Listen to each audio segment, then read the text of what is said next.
Episode 1 promise. चलो जल्दी जल्दी हाथ चलाओ नहीं तो मालिक आ जाएंगे, फैक्ट्री सुपरवाइजर ने सभी मजदूरों से कहा। रवि और बाकी मजदूरों ने जल्दी जल्दी काम करना शुरू किया। इतने में मिल के बाहर एक महंगी सी कार आकर रुकी। कार में से एक 25 साल का नौजवान बाहर निकला। उसके हाथ में एक महंगी सी घड़ी पहन रखी थी। दिखने में किसी बड़ी फैमिली से लग रहा था। वो विवान था, इस मिल का मालिक था। वो आर्या ग्रुप ऑफ इंडस्ट्रीज का मालिक था। उसकी बेंगलुरु में बहुत सारी मिलें थी। वो आज ही दिल्ली से बेंगलुरु आया था, इसलिए वो अपनी सारी मिलों का जायजा लेने के लिए आया था। विवान ने अपनी मिल का काम देखा और जब वो जा रहा था तभी उसकी नज़र वहाँ काम कर रहे रवि पर पड़ी। विवान ने उसको देखते ही पहचान लिया था। वो बड़ी तेजी से रवि के ओर बढ़ा।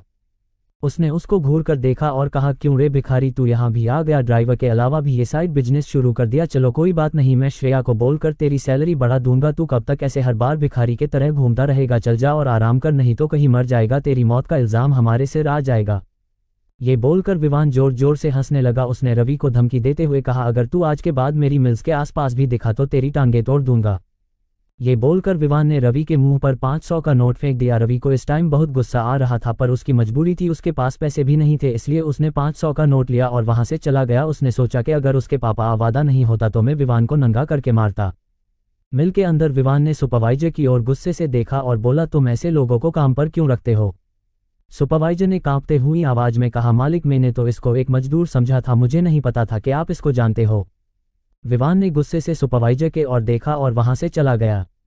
इधर जब रवि मिल से बाहर निकला तो वो सड़क के किनारे चलते हुए किसी सोचा में खोया हुआ था। वो सोचा रहा था कि कैसे उसके पापा को दिए हुए एक वादे के कारण उसकी पूरी लाइफ ही चेंज हो गई थी। रवि के माँ तभी चल बसी थी जब रवि बहुत ही छोटा था। फिर उसके पापा ने दूसरी शादी कर ली थी, लेकिन उसकी सौतेली माँ उसको बिल्कुल पसंद नहीं करती थी। रवि के पापा वासुदेव अग्निहोत्री एक सक्सेसफुल बिजनेसमैन थे। वो एशिया के ही नहीं वरन दुनिया के टॉप 10 बिजनेसमैन में आते थे। उनके परिवार का पूरी दुनिया में हर फील्ड में बिजनेस था, लेकिन उनका मेन बिजनेस शिपिंग का था। पूरी दुनिया के शिपिंग बिजनेस में रवि के परिवार का 61% हिस्सा था, यानी वो पूरे शिपिंग बिजनेस पर राज करते थे। वासुदेव की दूसरी पत्नी अनामिका का भी एक बेटा था। वो मात्र 12 साल का था। उसकी माँ चाहती थी कि अग्निहोत्री अंपायर का मालिक उसका बेटा ही बने, लेकिन वासुदेव ऐसा नहीं करना चाहते थे। वो अपने दोनों बेटा को एक समान अवसर देना चाहते थे। इसलिए वासुदेव ने उसे एक वादा लिया कि जब तक उनका दूसरा बेटा 18 साल जा ना हो तब तक रवि को इस परिवार का वारिस नहीं माना जाएगा। रवि अपने पापा की बहुत इज्जत करता था। उसने अपने पापा से वादा किया कि जब तक उसका भाई 18 साल का नहीं होगा तब तक वो इस परिवार का वारिस नहीं होगा। अपने पापा के वादे के अनुसार रवि ने अपने आप को अग्निहोत्री परिवार से अलग कर लिया। उसके पापा ये नहीं चाहते थे कि रवि घर छोड़कर जाए, लेकिन रवि ने वादा किया कि वो अगर परिवार का वारिस नहीं है तो उसका कोई हक नहीं है कि वो परिवार के संपत्ति का इस्तेमाल करे। उसके पापा के वादे के अनुसार उसके भाई के एज 18 साल होने में सिर्फ 6 दिन का वक्त बाकी था, फिर वो अपने अग्निहोत्री परिवार ने जा सकता था। रवि ये सोचते सोचते कब सड़क के बीचों बीच आ गया, उसे पता ही नहीं चला। जब उसने गाड़ियों के हॉर्न की आवाज़ सुनी तो वापस अपनी सोच से बाहर आया। अरे तुझे मेरी गाड़ी के आगे आकर ही मरना था क्या? एक गाड़ी वाले ने रवि को चिल्लाते हुए कहा। रवि ने सबसे माफ़ी मांगी और वहां से चला गया। रवि जब अग्निहोत्री परिवार से अलग हुआ तो उसने एक यूनिवर्सिटी में एडमिशन ले लिया था। वो वहीं पर हॉस्टल में रहता था। अगली सुबह रवि तैयार होकर श्रेया के घर गया। वहां पर वो श्रेया का ड्राइवर के जॉब भी करता था। श्रेया जयपुर के राजघराने से ताल्लुक़ रखती थी। वो रवि के कॉलेज में ही पढ़ती थी। रवि और श्रेया दोनों हमेशा एक साथ ही कॉलेज जाते थे। श्रेया कॉलेज में सबके दिलों की धड़कन थी। कॉलेज के सभी लड़के उस पर फिदा थे। रवि के श्रेया के ड्राइवर होने से उनको बहुत जलन होती थी, इसलिए सभी बच्चे रवि से नफरत भी करते थे। रवि और श्रेया के कॉलेज में आने के बाद श्रेया अपनी क्लास में चली गईं। फिर रवि अपनी गाड़ी पार्क में लगाने के लिए चला गया। तभी आर्यन और कुछ और लड़के जो श्रेया को पसंद करते थे रवि के पास आए और बोले, क्यों रे भिखारी, तेरी क्या ही तो किस्मत है, जिस श्रेया देखने के लिए हमारी आंखें तरस जाती हैं उसे तू रोज देखता है। तभी आर्यन आगे आया और रवि को सावधान करते हुए बोला, क्यों रे भिखारी, तुझे समझ नहीं आ रहा क्या? अगर तूने अगले 2 दिन में श्रेया के ड्राइवर के नौकरी नहीं छोड़ी तो तेरे हाथ पांव तोड़ दूंगा। ये बोलते हुए सभी लड़के हंसने लगे। रवि ने उनकी बातों पर कोई ध्यान नहीं और जाने लगा। तभी पीछे से किसी के आवाज आई। Episode 2 sponsor. जब रवि वहां से जा रहा था तभी उसको पीछे से आवाज आई, रवि रुक, मैं भी आ रहा हूँ।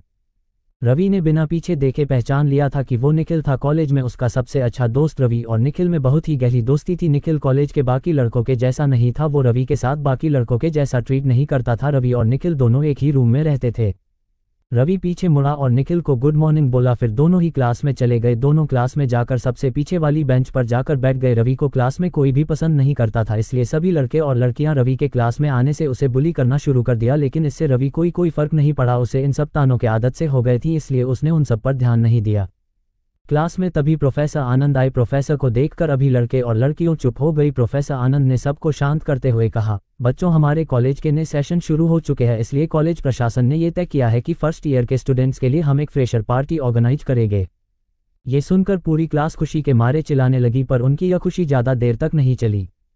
प्रोफेसर ने आगे कहा, क्योंकि कॉलेज प्रशासन के पास फंड्स के कमी के कारण ये पार्टी सेकेंड ईयर के स्टूडेंट्स को ऑर्गेनाइज करनी होगी और फंड भी उनको ही देना होगा। ये बात सुनकर क्लास में कानाफूसी शुरू हो गई, क्योंकि ये पार्टी उनको ऑर्गेनाइज करनी थी। सबको अब टेंशन होने लगी। सबके दिमाग में यही था कि पार्टी के लिए बहुत पैसे लगेंगे, इतने पैसे अगर पूरी क्लास चंदा करके भी करे तो भी नहीं होगा। सबको इतनी चिंता में देख प्रोफेसर ने कहा, आप इतनी चिंता मत करो, क्योंकि आप कॉलेज पार्टी के लिए स्पॉन्सर को ला सकते हैं। प्रोफेसर की इस बात के बाद सबने राहत के सांस ली। इसके बाद प्रोफेसर सबको गुड लक बोलकर वहां से चले गए। प्रोफेसर के जाने के बाद सभी के सबने ये प्रॉब्लम थी कि स्पॉन्सर कहाँ मिलेगा। तभी क्लास की प्रेसिडेंट साक्षी आगे आए और कहा, हमारे पास अगले 48 घंटे हैं। इन 48 घंटों में हमें कैसे भी करके स्पॉन्सर ढूंढना होगा, इसलिए हमें अलग अलग ग्रुप्स में मिलकर स्पॉन्सर ढूंढना होगा। हमें 4-4 लोगों का ग्रुप बनाना होगा। सभी को साक्षी के ये बात सही लगी। सभी ने 4-4 के ग्रुप्स में टीम बना ली, लेकिन रवि को कोई भी अपनी टीम में नहीं लेना चाहता था। रवि को इससे कोई फर्क नहीं पड़ रहा था, क्योंकि उसे पता था कि उसका दोस्त निखिल हमेशा उसके साथ है। रवि और निखिल दोनों ने अपना एक अलग ग्रुप बनाया। क्लास के सभी स्टूडेंट को अलग अलग जिम्मेदारियां दी गई, लेकिन रवि और निखिल को कोई जिम्मेदारी नहीं दी गई। सबको ये लग रहा था कि ये दोनों भिखारी कभी भी स्पॉन्सर नहीं ला पाएंगे। एक बात, सभी में अपने अपने स्तर पर काम शुरू किया। रवि और निखिल ने भी स्पॉन्सर को ढूंढना शुरू किया।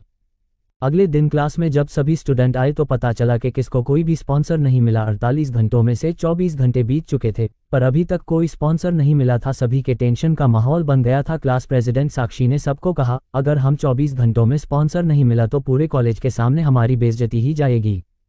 सबको इतना टेंशन में देखकर रवि भी की कुछ सोचने लगा। रवि ने अभी तक स्पॉन्सर को ढूंढने में कोई बड़ा कदम नहीं उठाया था। रवि ने सोचा कि अगर उसने कुछ नहीं किया तो उसके क्लास की बेइज्जती हो जाएगी। रवि ये नहीं चाहता था कि क्लास के पूरे कॉलेज के सामने बेइज्जती हो। फिर रवि अपनी सीट से उठा और साक्षी के पास जाकर बोल, तुम चिंता मत करो, अगले 10 घंटों में मैं स्पॉन्सर आऊंगा।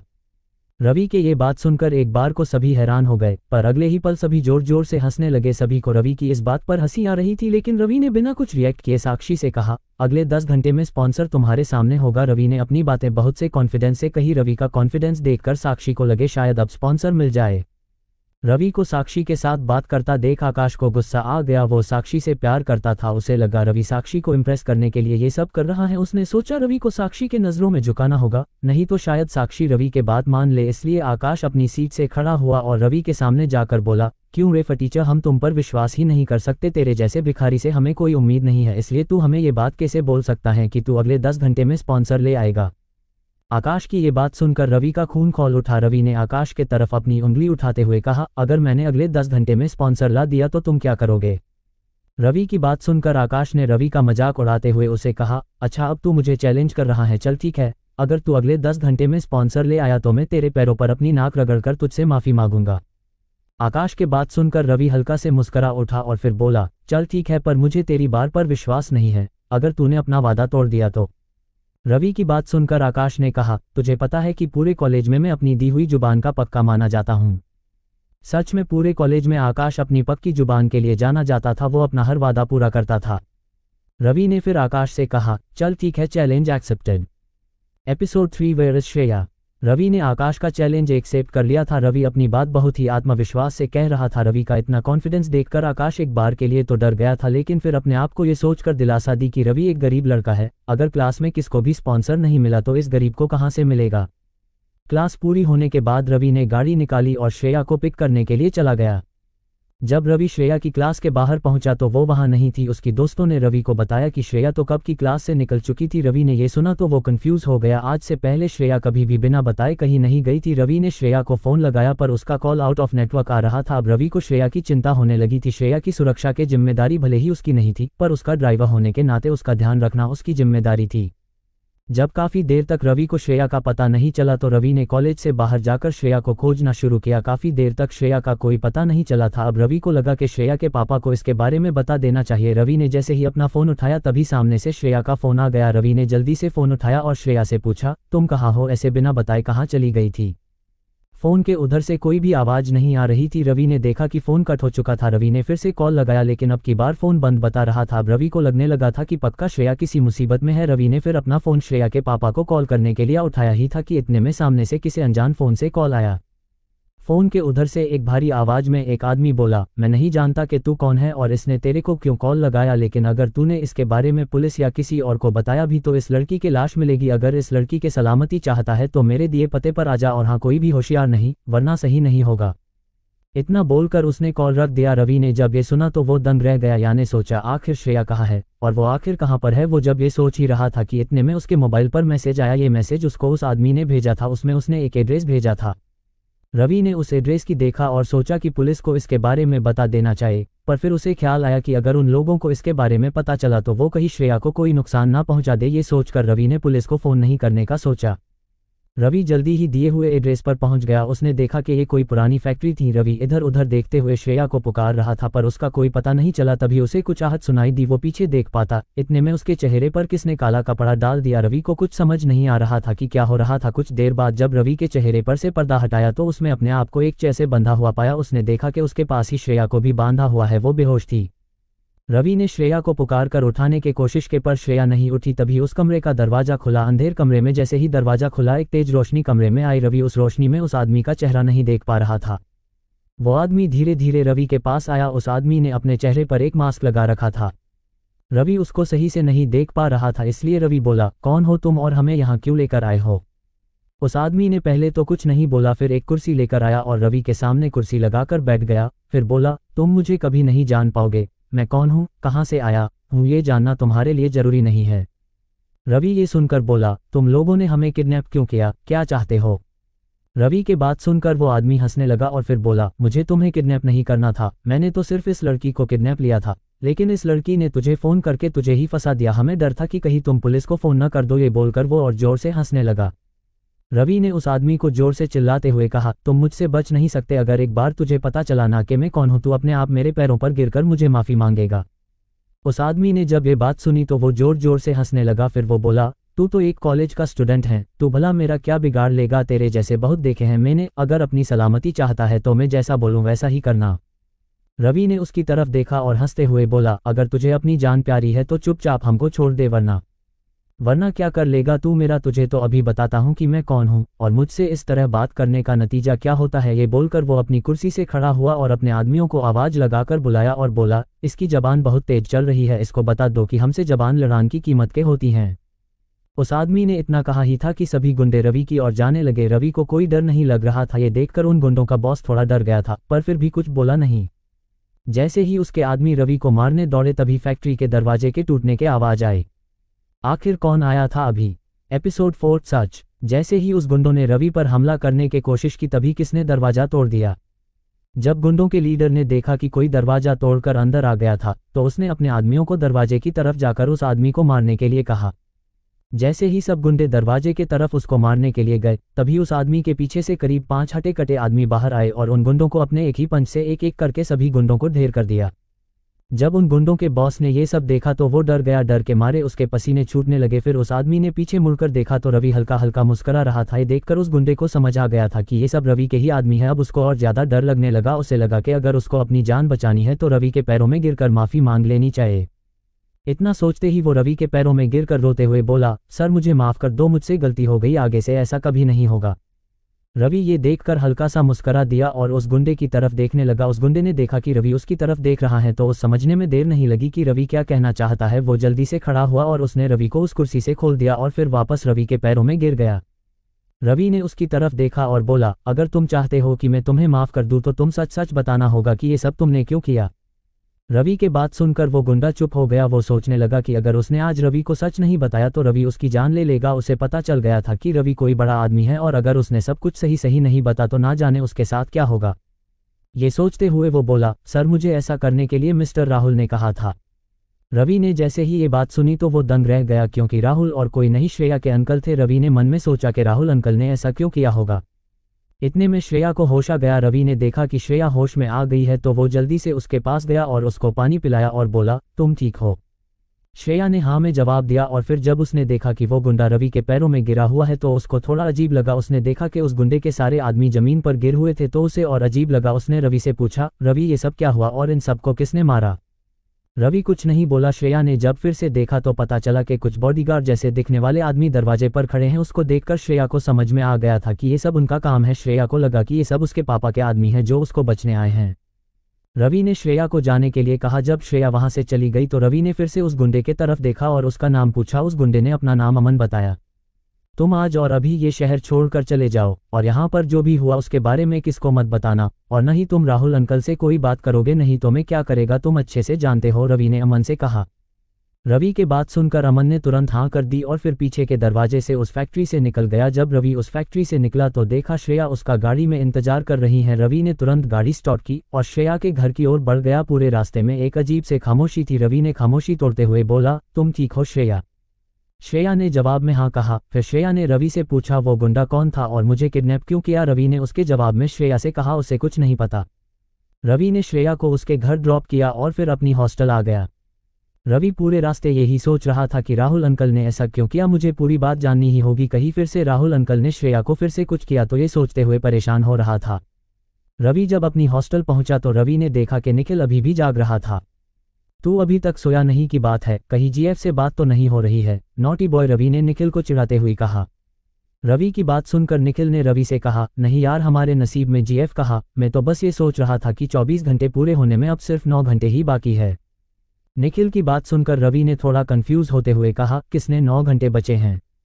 अरे यार तू इतनी जल्दी भूल गया, आकाश का चल्लज तो अच्छे से याद है, निखिल ने रवि से कहा।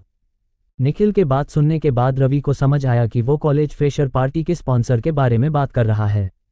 अरे यार चिंता क्यों करता है, तेरा भाई अभी जिंदा है, मैं अभी स्पॉन्सर से बात करता हूँ, रवि हंसते हुए कहा और अपना फ़ोन लेकर वहां से बात करने के लिए थोड़ा दूर चला गया। रवि के बात सुनकर निखिल थोड़ा कंफ्यूज हो गया पर उसने कुछ नहीं कहा और वहां से चला गया। इधर रवि ने अपना फ़ोन सीधा अपने सिक्योरिटी हेड हरमनप्रीत को लगाया। हरमन जी, मेरा एक काम कर सकते हो? अभी एजेंट है, रवि ने कहा। हाँ हाँ जरूर, हरमन ने कहा। फिर रवि ने हरमन को स्पॉन्सर वाली सारी बात बताई और ये भी कहा कि कल 9 बजे तक ये काम करवा देना। अब आगे क्या होगा जब आकाश को पता चलेगा कि रवि को स्पॉन्सर मिल गया है और कौन है ये स्पॉन्सर? एपिसोड 5, लालच और रिश्ते। रवि ने जब अपने सिक्योरिटी हेड को बोलकर कॉलेज पार्टी के लिए स्पॉन्सर मिल गया था। रवि अब सच जानना चाहता था कि राहुल अंकल ने श्रेया को किडनैप कर करवाया था। रवि इस मामले की पूरी जांच करना चाहता था। वो नहीं चाहता था कि श्रेया को फिर कोई मुसीबत में फंसे, इसलिए इस बार रवि चाहता था कि राहुल अंकल से बात करना ही ठीक रहेगा। अगली सुबह रवि की कॉलेज क्लासेस का टाइम 10 बजे था। रवि ने सोचा कॉलेज जाने से पहले राहुल अंकल से बात कर लेनी चाहिए। ये सोचकर उसने श्रेया की गाड़ी स्टार्ट की और श्रेया के घर की ओर निकल गया। रवि को इस टाइम यहाँ देखकर श्रेया थोड़ी हैरान थी क्योंकि उसके कॉलेज का टाइम तो 10 बजे का था और रवि इतना जल्दी उसको लेने आ गया। रवि ने श्रेया से कहा, मुझे तुम्हारे राहुल अंकल से मिलना है, क्या तुम उनको बुला सकती हो? श्रेया ने सोचा कि शायद रवि सैलरी लेने आया होगा, इसलिए वो राहुल अंकल को बुलाने के लिए चली गई। जब श्रेया ने राहुल अंकल को बताया कि रवि आपसे मिलना चाहता है तो राहुल ने भी यही सोचा कि रवि शायद सैलरी लेने आया होगा। राहुल अंकल ने अपनी जेब से 5,000 रुपये निकाले और रवि को देते हुए बोला, ये लो तुम्हारी इस महीने की सैलरी। यह बोलकर जैसे ही राहुल अंकल जाने लगे तो रवि ने पीछे से उनको आवाज़ देते हुए रोका और कहा, राहुल अंकल मुझे आपसे कुछ बात करनी है, क्या हम 2 मिनट अकेले में बात कर सकते हैं? राहुल अंकल ने जब ये सुना तो वो रुक गए और रवि की ओर देखते हुए बोले, क्या काम है, जो बोलना है यहीं पर बोलो। अंकल कोई जरूरी काम है, अकेले में ही बात होगी, रवि ने कहा। राहुल अंकल ने कुछ सोचा और फिर दोनों गार्डन में चले गए। हाँ क्या बोलना था, अंकल ने कहा। रवि ने अंकल की ओर देखा और बोला, आप अमन को जानते हो? अमन का नाम सुनते ही राहुल अंकल के चेहरे का रंग उड़ गया। फिर भी अपने डर को छिपाते हुए वो रवि से बोले, कौन अमन? मैं किसी अमन को नहीं जानता और ये सब मुझसे क्यों पूछ रहा है? अंकल अभी कुछ भी छुपाने से कुछ नहीं होगा, मुझे सब पता है जो आप श्रेया के साथ करना चाहते थे, रवि ने गुस्से में अंकल को देखते हुए कहा। रवि के बात सुनकर अंकल के चेहरे पर पसीने आने लगे पर वो इतने जल्दी मानने वाले नहीं थे, इसलिए अंकल ने थोड़ा गुस्से में रवि की ओर देखा और बोले, क्या बकवास कर रहे हो, पागल तो नहीं हो गए हो? कब से क्या बकवास किए जा रहे हो?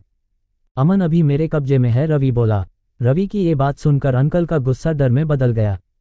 रवि आगे बोला, आपने श्रेया को किडनैप क्यों किया? अंकल ने सोचा कि अभी सच को रवि से नहीं छुपाया जा सकता, इसलिए अंकल बोले, रवि बेटा मुझसे गलती हो गई, लालच ने मुझे अंधा बना दिया था। दरअसल श्रेया हमारे पूरे खानदान की अगली वारिस थी क्योंकि वो घर में सबसे बड़ी थी, पर मैं अपने बेटे को इस खानदान का वारिस बनाना चाहता था, इसलिए मैंने सोचा कि अगर मैं श्रेया को मरवा दूं तो मेरा बेटा इस खानदान का वारिस बन जाएगा। रवि ने जब ये सुना तो वो एकदम हैरान हो गया। उसने सोचा नहीं था कि लालच रिश्तों को इतना कमजोर बना देगा। आजकल की दुनिया पैसा के पीछे इतना पागल है कि रिश्तों को ही भूल जाते हैं। मुझे माफ़ कर दो रवि बेटा, ये बात श्रेया के पापा को मत बताना, नहीं तो वो मुझे इस परिवार से निकाल देते, अंकल ने हाथ जोड़कर रोते हुए रवि से कहा। रवि ने ये बात सुनी तो सोचा कि इतनी आसानी से तो अंकल को नहीं जाने दिया जाना चाहिए, नहीं तो कहीं फिर से श्रेया को नुकसान ना पहुंचा दे। ये सोचकर रवि ने अंकल से कहा, अंकल अपने इतनी बड़ी गलती की है और आपको इस ही जाने दूं, आपको कुछ तो सजा देनी होगी। रवि तुम मुझे जो सजा देना चाहते हो दे दो, मैं हर सजा भुगतने को तैयार हूं, तुम बड़े भैया को कुछ मत बताना, अंकल ने रवि से कहा। रवि ने कुछ सोचा और फिर कहा, ठीक है, मैं श्रेया के पापा को कुछ नहीं बताऊंगा, आपको मैं जो सजा दूंगा वो मंजूर होनी चाहिए। रवि की बात सुनकर अंकल को बहुत तेज गुस्सा आ रहा था। उसने सोचा कि ये 2 कौड़ी का ड्राइवर मुझे धमकी दे रहा है, इसको बर्बाद कर दूंगा, पर इस टाइम उससे लगा रवि की बात मानने के अलावा उसके पास और कोई चारा नहीं था। ठीक है रवि, तुम जो सजा दोगे वो सजा भुगतने को तैयार हूं, अंकल ने कहा। रवि को विश्वास नहीं हो रहा था कि अंकल उसकी बात इतनी जल्दी मान जाएंगे। कुछ देर सोचने के बाद रवि ने अंकल की ओर देखते हुए कहा, अब से अगर आपने श्रेया को फिर से परेशान किया या नुकसान देने की कोशिश की तो मैं अमन की बात श्रेया की पापा से करवा दूंगा, इसलिए आपकी एक छोटी सी सजा है, आपको अगले 7 दिनों तक बेंगलुरु के सबसे बड़े होटल में एज अ वेटर काम करना होगा। क्या बकवास कर रहे हो, तुम्हें पता भी है कि तुम क्या बोल रहे हो, अंकल ने गुस्से से रवि की ओर देखकर कहा। पर उनका गुस्सा ज्यादा देर तक नहीं रहा, उनको पता था कि उनके पास रवि की बात मानने के अलावा कोई चारा नहीं था। ठीक है, मैं तुम्हारी सजा मानने को तैयार हूं, अंकल ने रूखेपन से कहा और वहां से चले गए। अंकल से बात करने के बाद रवि वापस अपनी हॉस्टल चला गया। अगले दिन सुबह अलार्म के साथ रवि की नींद खुली। रवि जल्दी से तैयार होकर श्रेया को लाने के लिए चला गया। जल्दी ही दोनों कॉलेज भी आ गया थे। रवि ने कार पार्क की और अपनी क्लास में आ गया। जब वो क्लास में आया तो सभी लोग उसको ही घूर रहे थे। रवि को समझ आ गया था कि क्या मामला है। आपको अगर नोवेल अच्छा लग रहा है तो लाइक करना और नोवेल को रेटिंग भी देना, आपकी रेटिंग मेरे लिए ये एक मोटिवेशन की तरह है। एपिसोड 6 आकाश की बदनामी। रवि जब क्लास में आया तो सभी लोग उसको घूर रहे थे। रवि को समझने में देर नहीं लगी कि क्या मामला है। तभी क्लास प्रेसिडेंट साक्षी रवि के पास आए और बोली, तुम्हारा टाइम पूरा हुआ और तुम स्पॉन्सर नहीं ला पाए। साक्षी की बात सुनकर रवि ने कुछ नहीं कहा और अपनी सीट पर जाकर बैठ गया। आकाश, जिससे रवि ने चैलेंज किया था, उसको ये देखकर थोड़ा सुकून मिला कि रवि को स्पॉन्सर नहीं मिला, पर उसने साक्षी के सामने हीरो बनने के लिए रवि को गुस्से से देखा और बोला, रवि ये क्या किया तुमने, अब हमारी क्लास की पूरी कॉलेज के सामने बेइज्जती होगी। अगर तुम स्पॉन्सर नहीं ला सकते थे, क्यों कहा कि मैं स्पॉन्सर ले आऊंगा। आकाश की बात सुनकर रवि ने कोई जवाब नहीं दिया और चुपचाप बैठा रहा। ये देखकर आकाश का गुस्सा और बढ़ गया। वो रवि को मारने के लिए आगे आया ही था कि इतने में ही क्लास में प्रोफेसर आ गए। गुड मॉर्निंग स्टूडेंट्स, प्रोफेसर ने कहा। फिर प्रोफेसर रवि की ओर देखने लगे। प्रोफेसर को अपनी तरफ घूरता देख रवि समझ गया था कि क्या बात है। बाकी स्टूडेंट्स ने भी ये नोटिस कर लिया था। हमारे कॉलेज के लिए फ्रेशर पार्टी के लिए हमें स्पॉन्सर मिल गया है और ये फ्रेशर पार्टी सिटी के सबसे बड़े होटल जैक ब्लू में होगी, प्रोफेसर ने सभी स्टूडेंट्स को कहा। प्रोफेसर की बात सुनकर सभी स्टूडेंट शॉक हो गए। किसको भी उनकी बात पर विश्वास नहीं हो रहा था। होटल जैक ब्लू सिटी की सबसे बड़ी और महंगी होटल थी। अब स्टूडेंट्स और ज्यादा कानाफूसी करने लगे। क्या आप ये नहीं जानना चाहते कि ये स्पॉन्सर को लेकर आया, प्रोफेसर ने सभी को चुप करवाते हुए कहा। जैसे ही प्रोफेसर ने इतना कहा सभी स्टूडेंट चुप हो गया। सभी जानना चाहते थे कि स्पॉन्सर कौन लेकर आया। हमारे कॉलेज की इस पार्टी को स्पॉन्सर करने वाले और कोई नहीं, सिटी के सबसे बड़े बिजनेसमैन प्रेम कश्यप है और ये स्पॉन्सर लाने वाला और कोई नहीं, हमारा रवि ही है। प्रोफेसर ने ये बात रवि की तरफ देखते हुए बोली थी। प्रोफेसर की बात सुनकर सब शॉक रह गए। किसको विश्वास नहीं हो रहा था कि रवि जैसा मामूली स्टूडेंट प्रेम कश्यप जैसे आदमी को स्पॉन्सर के लिए मना लेगा। सभी स्टूडेंट रवि की ओर देखकर फूसफूसाने लगे। लेकिन इस टाइम उस क्लास में आकाश को प्रोफेसर की बात सुनकर इतना बड़ा शॉक लगा कि उससे लगा इससे बुरा तो उसके साथ हो ही नहीं सकता। उसने एक बार फिर से प्रोफेसर से पूछा, सर आपको कोई गलत फहमी हुई होगी, जरा फिर से पता करो कि ये स्पॉन्सर रवि ही लाया है।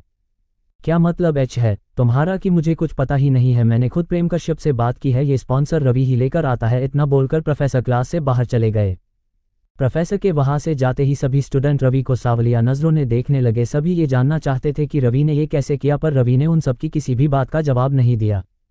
आकाश को अब डर लगने लगा था। वो जल्दी से क्लास से बाहर जाना चाहता था। जब वो क्लास से बाहर जाने के लिए उठा ही था कि निखिल ने उसे ऐसा करते हुए देख लिया। उसने एक ताना मारते हुए कहा, इस क्लास में कल किसने ये कहा था कि अगर रवि स्पॉन्सर ले आया तो कोई उसके पैरों पर अपनी नाक रगड़ेगा। निखिल के इतना कहते ही क्लास के सभी स्टूडेंट आकाश की ओर देखने लगे। सभी को अपनी ओर देखता देख आकाश को पसीना आने लगा। निखिल की बात सुनकर रवि अपनी सीट से खड़ा हुआ और आकाश के पास आ गया। उसने आकाश से कुछ कहा नहीं था, पर आकाश समझ गया था कि रवि क्या कहना चाहता है। पर आकाश अपनी बदनामी नहीं होने देना चाहते था। उसे लगा कि अगर वो रवि को डरा देगा तो शायद रवि कुछ भी ना कर पाए। देखो रवि, मेरे अंकल इस कॉलेज में हेड पोस्ट पर है, अगर तुझे इस कॉलेज में रहना है तो उस चैलेंज को भूल जा। आकाश इतना बोलकर वहां से जाने लगा। उसे लगा कि रवि के पास उसकी बात मानने के अलावा और कोई चारा नहीं है, पर रवि ने उसका हाथ पकड़ लिया और उस वापस अपने सामने लेकर आ गया। आकाश को समझ नहीं आ रहा था कि रवि ऐसा कुछ भी कर सकता है।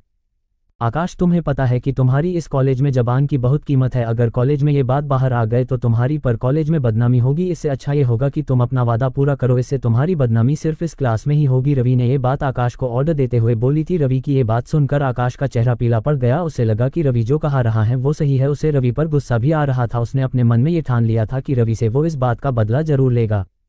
अब आकाश के पास कोई चारा नहीं था, इसलिए वो धीरे धीरे आगे आया और रवि के पास जमीन पर बैठ गया। साक्षी भी वही थी। आकाश ने साक्षी को वहां देखा तो उसका रवि पर गुस्सा और बढ़ गया, पर इस टाइम आकाश कुछ नहीं कर सकता था। उसने धीरे से अपना सिर नीचे किया और रवि के जूतों पर अपनी नाक रखी और जल्दी से क्लास से बाहर आ गया।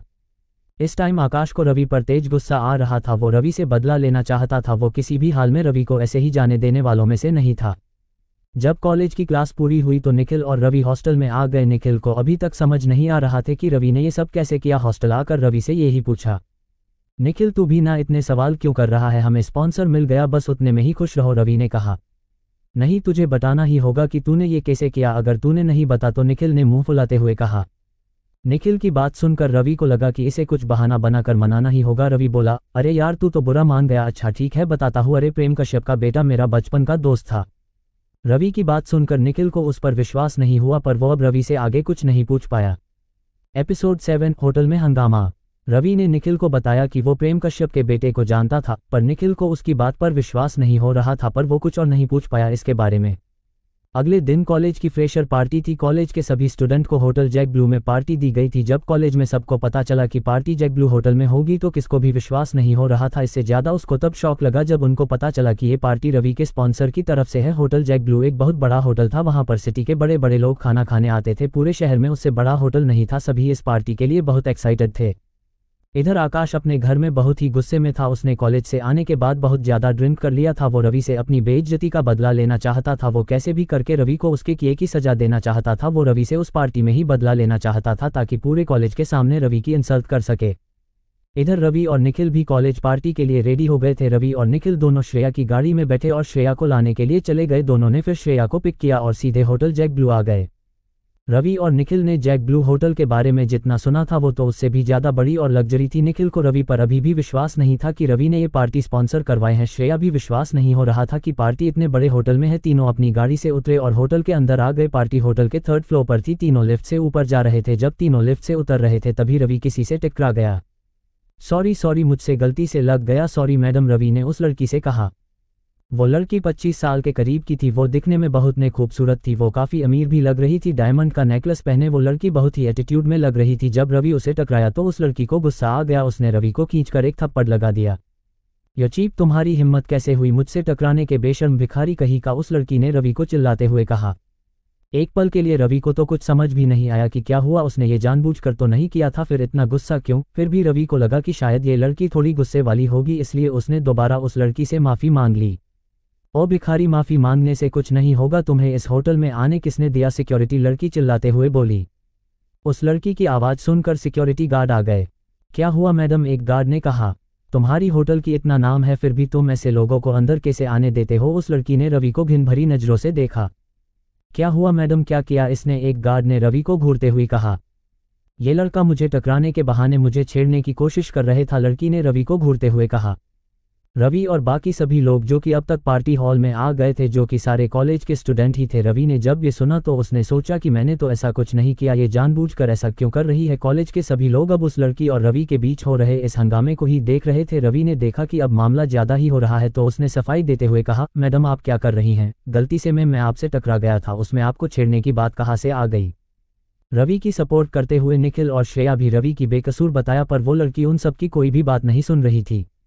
मैं तुम जैसे लोगों को अच्छे से जानती हूँ, तुम लोग पहले लड़की से टकराते हो फिर उससे बदतमीजी करते हो, उस लड़की ने रवि को डराते हुए कहा। रवि अब समझ नहीं आ रहा था कि वो क्या करे, उसने ऐसा कुछ किया भी नहीं है। तभी एक गार्ड रवि की ओर बढ़ा और रवि का हाथ पकड़कर उस अपनी ओर लेकर उसका कॉलर पकड़ लिया। आप क्या कर रहे हैं, उस गार्ड को ऐसा करते हुए देख रवि ने चिल्लाते हुए तुम्हें इस होटल से बाहर निकल रहा हूं। तुमको पता भी है तुमने क्या किया है। तुमने प्रेम कश्यप की बेटी के साथ ऐसा किया है। जब सब लोगों ने गार्ड की ये बात सुनी तो उनकी जान तो मानो उनके गले में ही आ गई थी। रवि ने जब ये बात सुनी तो उसको भी डर लगने लगा था। तभी वहां पर उस होटल का मैनेजर आ गया। जब उसने गार्ड को रवि के साथ ऐसा करते हुए देखा तो उसने गार्ड को कहा, ये क्या कर रहे हो? कसम से ऐसा कौन करता है? सर, वो गार्ड ने सारी बात होटल के मैनेजर को बता दी। जब मैनेजर ने ये बात सुनी तो उसको भी रवि पर गुस्सा आ गया।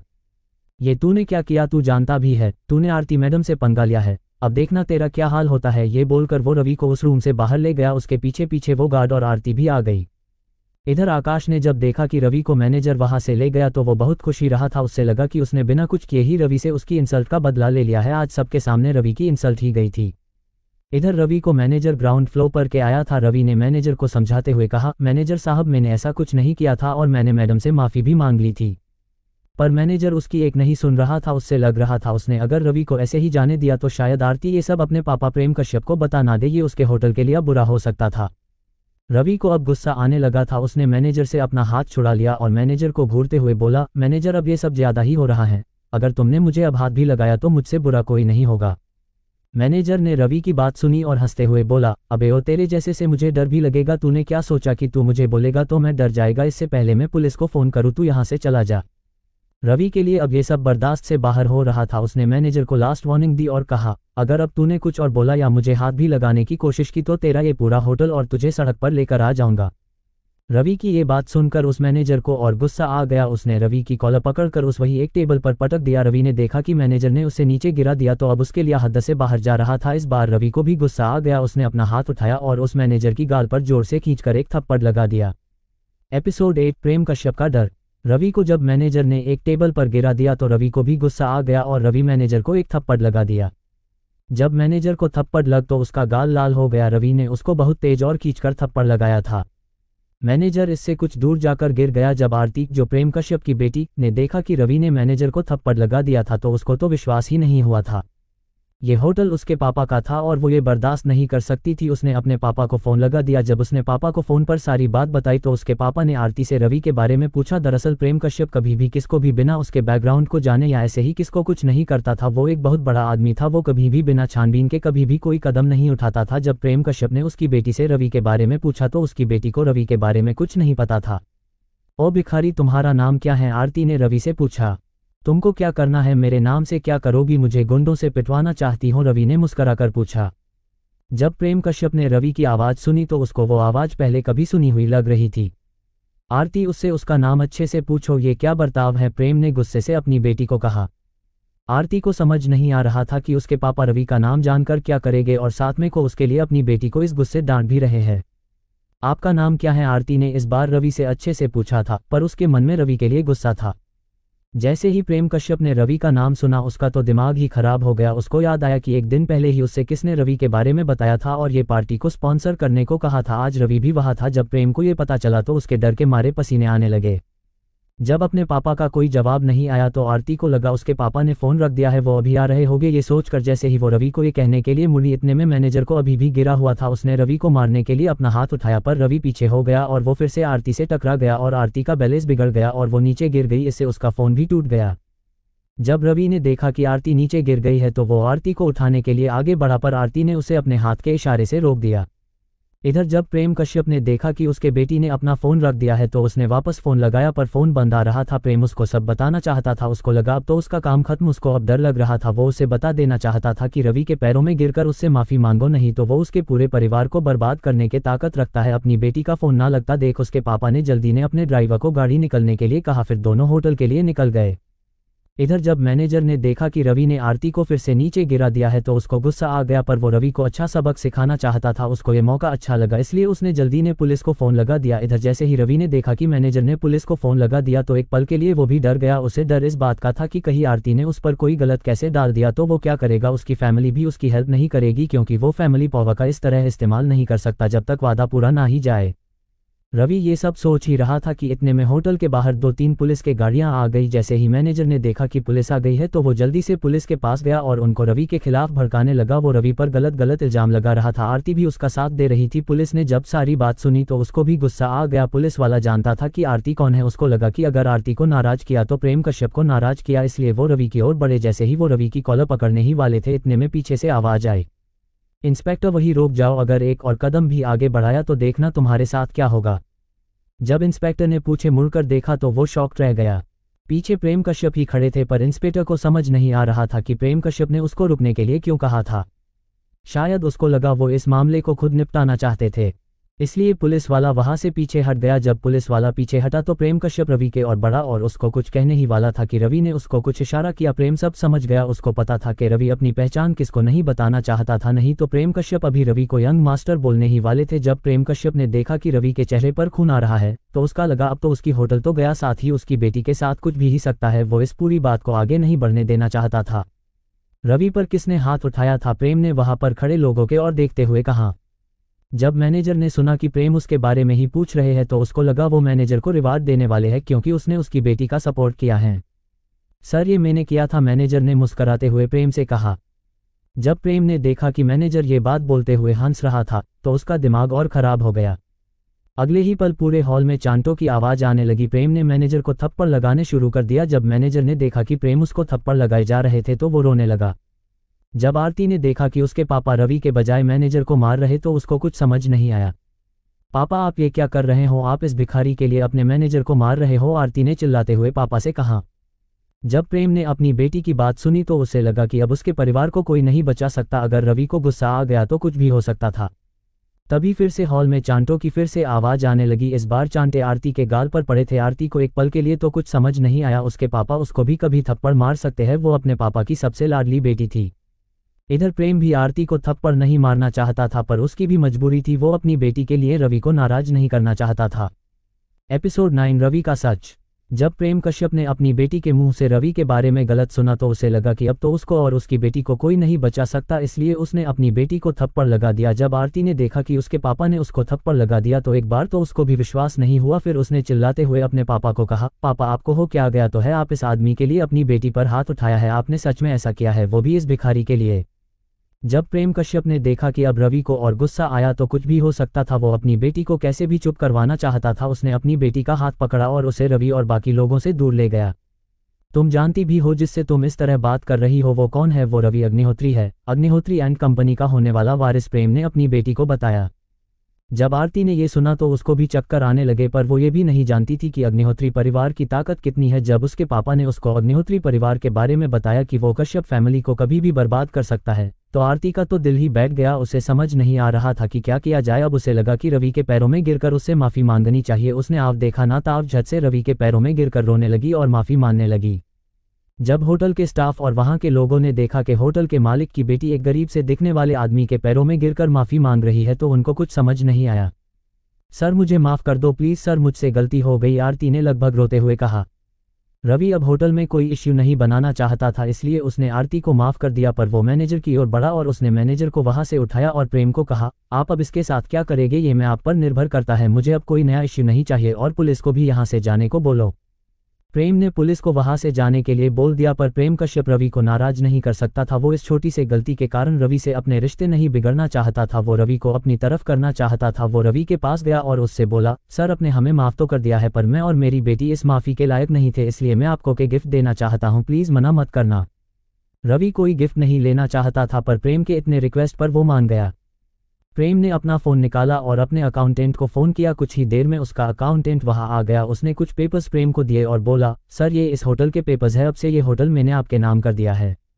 रवि ने जब ये सुन तो वो शॉक्ड हो गया। उसे विश्वास नहीं हो रहा था कि इतनी बड़ी होटल कोई ऐसे ही किसको गिफ्ट कैसे दे सकता है। वो इतना बड़ा गिफ्ट नहीं लेना चाहता था, पर उसने प्रेम को पहले ही हाँ बोल दिया था, इसलिए रवि ने माना नहीं किया। कुछ ही देर में सारी होटल का मालिक रवि हो गया था। प्रेम को लगा इस गिफ्ट से शायद रवि और उसके रिश्ते सही हो जाएंगे।